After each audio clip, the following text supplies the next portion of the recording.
Olu lusasazwa ngqo lwendaba ngokusithetha estudio 9 Auckland Park eGauteng nazo eziphambili.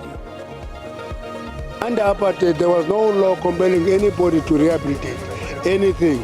Rehabilitation is a product of the new legislation.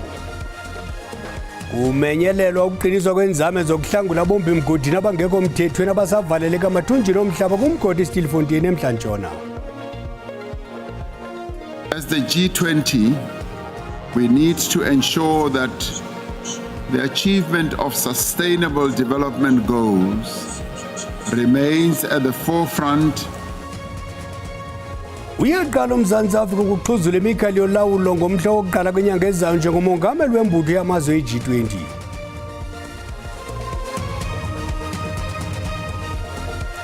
Inkosi Mazole sicaka sithambile ndingaphosisanga Maseko Madgawulendi warhuqa. Ababandakanyekayo bamemelela zikhawuleziswa inzame zokuhlangula bombi mgodini abangekho mthethweni kumgodi waseStilfontein kuMhlantshona ukuze bangabhubheli ngaphansi komhlaba. Kukholeleka ukuba ngamawakawaka bombi mgodini abangekho mthethweni abasesemathunjini omhlaba lo gama beqabele kwiwaka abaye babanjwa besakuphuma kweziveki ezidlulileyo. Amaqela ohlangulo akale umsebenzi wohlangulo ngentsimbi ye-10 ngalentsasa ephelekwe ngamagosa ezokhuseleko bakale ngokuhlola imo yomgodi.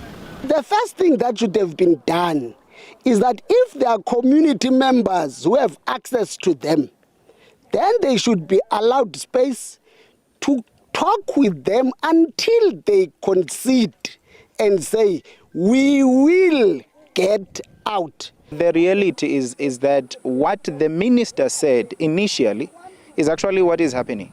They are smoking them out, but they are doing it strategically because there is no justification in terms of the delaying tactics that are being played by the very same people that we expect to come and assist these illegal mine workers. Kukho ikhwelo elithi imigodi engasasebenzi mayivalwe. Umphathiswa wezimbiwa uthi kusukwa kude nelidabi. Under apartheid, there was no law compelling anybody to rehabilitate anything. Rehabilitation is a product of the new legislation in 2004 called MPRDA. Before MPRDA, there was no provision in government law to rehabilitate, and we're doing it. These mines are ownerless, and the minister should have done a regulator like the Minister of Mineral Resources a long time ago. We can't have mines that are opened and the country is silent, does not even own the miners. Abahlali baye bagaleleka nezixhobo abanokuzisebenzisa kuncedisa kwiphulo lohlangulo. Kusenjalo ibhunge limele ukhuseleko lomgaqo-seko lokukhululwa kwabarhanelwa abangabembi mgodini ngokekho mthethweni abangaphansi komhlaba eStilfontein eMhlantshona elityala lihlehliselwe uLwesine kwinkundla ephakamileyo ePitoli. Ukunika ithuba abafake isicelo ukuba baphendule kumaxwebhu amapolisa nawesebe lezimbiwa nachasene nesicelo sakhe. Abaphenduli bavakalise kwiqumrhu lokhuselo lomgaqo-siseko ngakwisicelo esifakiweyo ukuba kwelulelwe isandla sobuntu ngakubatyholwa abangabembi mgodini ngokungekho mthethweni abaphantsi komhlaba eStilfontein nanjengoko bezikhabile iintetho ezithi abazamazama bavalelekile. To date, we have 1,187 miners who were able to get out. So if the illegal miners were unable to get out, how did these ones manage to get out? So it's completely untrue that the police had went there to trap, and it's completely untrue that the right to dignity, life, and is not being respected in this manner. Those allegations, they cannot be supported. Lo gama iqumrhu lokhuselo lomgaqo-siseko ngakwisicelo esifakiweyo liye lashukunyiswa ngamazwi omphathiswa kubongameli nabawathabathe njengecala elithatyathwa ngurhulumente kulo mbhodamo. Eli qumrhu likhankanye ukuba la mazwi anyasha amalungelo asisiseko ashicilelwe kumthetho ngundoqo kunjalo nje abeka esichengeni ilungelo lokuphila kwabanye. At this stage, and the court indicated and accepted on Saturday when we met, that this really is a situation of life and death. People are dying underground. And it's not correct, as my learned friend has said, that it's simply so simple for the miners to just walk in and out. Ukanti ke okwekade mhlophe ehlungwini zimvo ngalentsuma-ntsumane ziyakhabana kambe ingxoxo ngalombazi iza kuqhubeka ngoLwesine.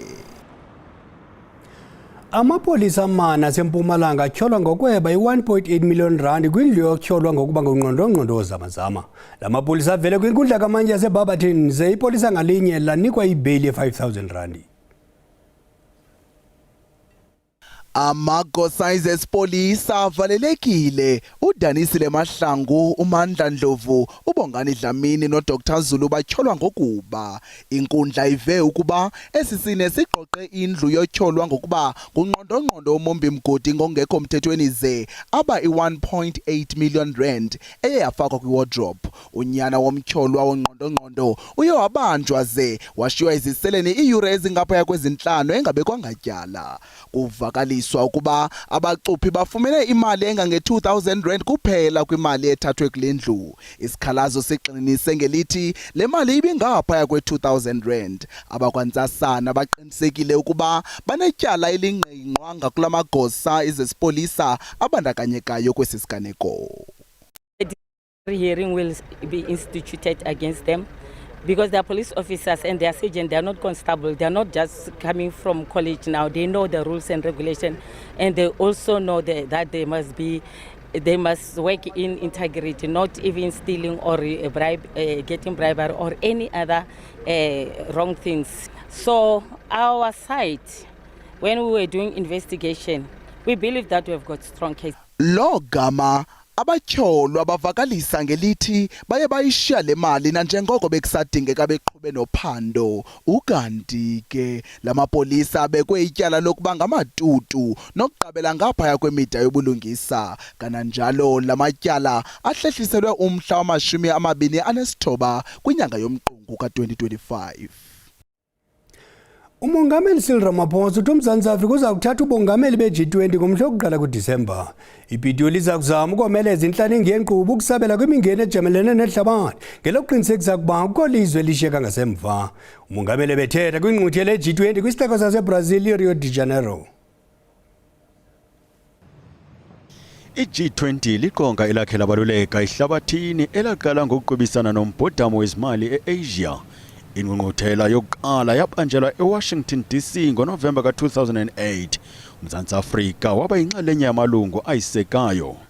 Well, there was a recognition and acceptance that perhaps those goals have been set back by about 7 years. There is more work to be done, and there will be further meetings, sending a clear signal that a meeting is not going to solve the world's problems.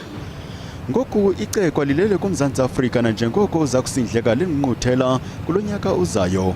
Mongameli Ramaphosa uthi eli lizawuqhubekeka nokuqhogana namazwe ehlabathi.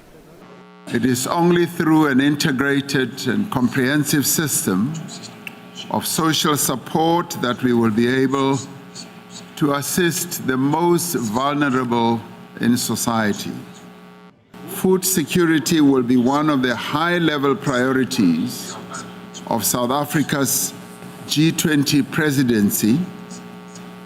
As the G20, we need to ensure that the achievement of sustainable development goals remains at the forefront of international financing decisions. uMzantsi Afrika uza kuphehlelela iloko utyhile nezicwangciso zawo ngoDisemba. Lithuba elihle kuMzantsi Afrika lokuzibethelela njengelizwe lotyalo-mali nokhenketho nanjengoko kulindeleke kugaleleke iinkokheli ezibalulekileyo eziquka umongameli osanda konyulwa waseMelika uDonald Trump nowaseChina uXi Jinping. Kwalapha ezindabeni amapolisa aseKapa akhangela naphantsi kwezicithi amadoda adubulabulala ikwenkwana eneminyaka eli-12 eRaven Smith kodwa masithume umntwana evenkileni kuqala.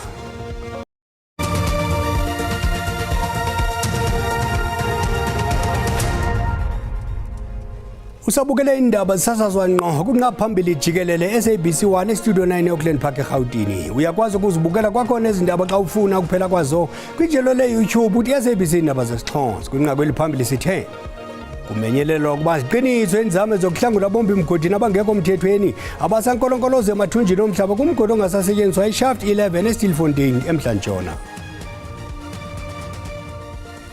Abahlali baseNtuzuma eThekwini basivale mba isihoqo sasekuhlaleni uku emva kokuba bazalanayo baye bagula kutsholwa ukuba batye ukutya ebekuvela kwesi siphaza. Imbono yahlukene kulomphakathi ngokuvalwa kweziphaza shop. Lokho kulandela ukuthi izelamane ezimbili zigulile ngesonto ngemuva kokudla ukudla okuthiwa babekuthenge kulesitolo. Umnikazi wesitolo uHamdala Erabo Esulo uthi usesebenze isikhathi esiyiminyaka emihlanu kule ndawo kanti uthi unobudlelwane obuhle nomphakathi kanye nabathengi bakhe.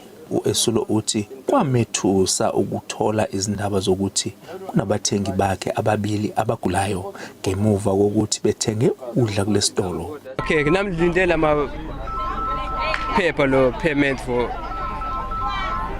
isibhedlela kinga lo ayikho enye inkinga lana mina yadayisa zonke izinto abantu yajabula masudayisa mina la. Izelamani ziphumile esibhedlela. Umndeni uthi azikalulami kahle.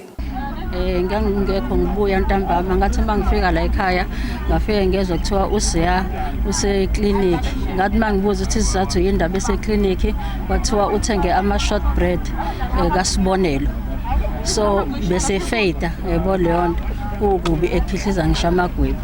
Ezinye izakhamuzi zithi zifuna lezi tolo zivalwe unomphela. Abanye bathi akubhekwe nezitolo ezinkulu lapho bethenga khona. Ikhansela la kule ndawo uFiso Kuhle Mngadi uthi kunohlelo olukhona ukubheka ukusebenza kweziphaza shop. Uke waba nalokho ukuthi cha izitolo ayivalwe ngoba besivele sesiqalile umkhankaso obizwa ngokuthi iOperation Good Hope la esenza khona ukuthi wonke umuntu noma wonke abokufika abadayise ukudla okuright babe namaphepha. Umengameli uCyril Ramaphosa usanda kumemezela ukuthi kuzomela zibhaliswe iziphaza shop singakapheli izinsuku ezingu-21. Londe Khatebe, SABC News, Ntuzuma. Kusenjalo abanini beziphaza shop eGqeberha eMpuma Koloni sele beqalile nokubhalisa ivenkile zabo ngenjongo zokuthobela imithetho yezokhuseleko kokutya kwinsuku ezingama-21 ezibekwe nguMongameli Cyril Ramaphosa. Abanye kubo bakhala ngelithi eli xesha elisikweyo lifutshane kwaye bafake isicelo sokuba longezwe. Baleqa ixesha bezama ukuqinisekisa ukuba bathobela imiqathango yosuku lokugqibela omiselweyo lama-21. This is not enough to us, and we are a lot of people. I think yesterday was a Monday. The time was we are starting this process. When we came here, the crowd was a lot. I think it's 21 days is very small because if we come here this morning at 7 o'clock, but no service. Abanye abahlali bathi ukupakwa kwezivenkile kwenza lula ubomi babo. Siyasinceda because siyafumana izinto esizidingayo xa singakwazi ukuya edolophini. Baze shop ngesiphethe kahle uRabbi customer yakhe enkulu xeninte right yonke into ibanhle and usithengisela into eziright ezingaphelelwanga yonke into yakhe fresh. Njengoba lusondela usuku lokugqibela lemiselwe lomhla wama-21 umasipala ombhaqo Nelson Mandela Bay uzobe kube khupha ingxelo yokubhalisa kulo masipala. Dingulerat Ofekisi kwindaba ze-SABC eGqeberha. Amapolisa aseNtshona Koloni akhangela amadoda amabini adubula abulala ityendyana elineshumi eRavensmead eCape Flats eKapa. Kuye kwangqolekeka isibini koludubulo nesineminyaka elineshumi omnye eneshumi kuquka indoda enama-55. La matyendyana besendleleni esikolweni ngethuba kusenzeka esehlo. Sele kutyalwe amapolisa ongezelelweyo eRavensmead emva koludubulo abakwantsasana bathi uphando lusaqhuba. The investigation is underway. The docket has been taken over by anti-gang unit, that is detectives. In the deployment in the area, we have got anti-gang also, as well as law enforcement, LEAP. I also urge the community, if they know something, they can come forward. And it will be all confidential. They won't be in trouble. Nobody will know that they give us some information. Oludubulo luye lakhokela ekuphazamisekeni kwezifundo kuquka imvuzo kuphela konyaka. Counselling support team is also at the schools affected to provide support. The WCD NSC examination team was also alerted immediately, and measures were put in place to ensure that the grade 12 learners could write their NSC exam and that the integrity of the examination is not being compromised. Abahlali bathi kuninzi okufuneka kwenziwe ukuqinisekisa ukhuseleko kulo mmandla. This is a gang-infested area, and what amazed us this morning, there's so many police vehicles here, but when we need them, there's no police vehicle inside. Amarhe athi olu dubulo lunento enokwenza nemigulukudu ekhoyo kule ngingqi.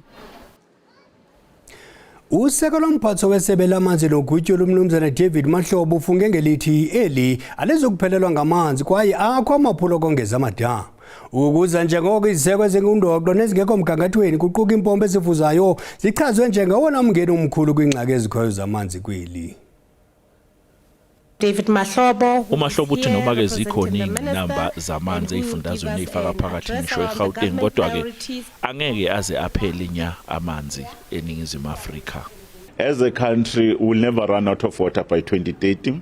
There is a lot of work we are actually doing to ensure that we build more dams, bring more bulk infrastructure projects on board, so at least we can be able to catch water when there's enough rain. uMahlobo uyakhala ke uthi maningi kakhulu amanzi alahlekayo kakhulukazi emazingeni omasipala. When it comes to water provisioning, the biggest problem we have is the capacity of municipalities.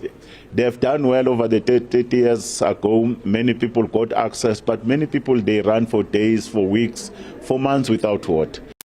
Water Research Commission naso ke sithi ke ukwanda kwabantu kanye nokwanda kwemjondolo kuyinkinga enkulu. We've also looked at the population growth, the mushrooming of informal settlements, and the challenges generally around access to sanitation and dignified sanitation. Iphini likaNgqongqoshe wezamanzi nenhlanzeko eningizimu Afrika uDavid Mahlobo utshele ithunywa ukuthi ke iningizimu Afrika angeke ize iphelelwe amanzi. Washo ke ukuthi nomasipala ezingxenyeni ezehlukene zezwe baneqhaza okumele balibambe ukuze benze isiqiniseko sokuthi ke amanzi ayagcineka.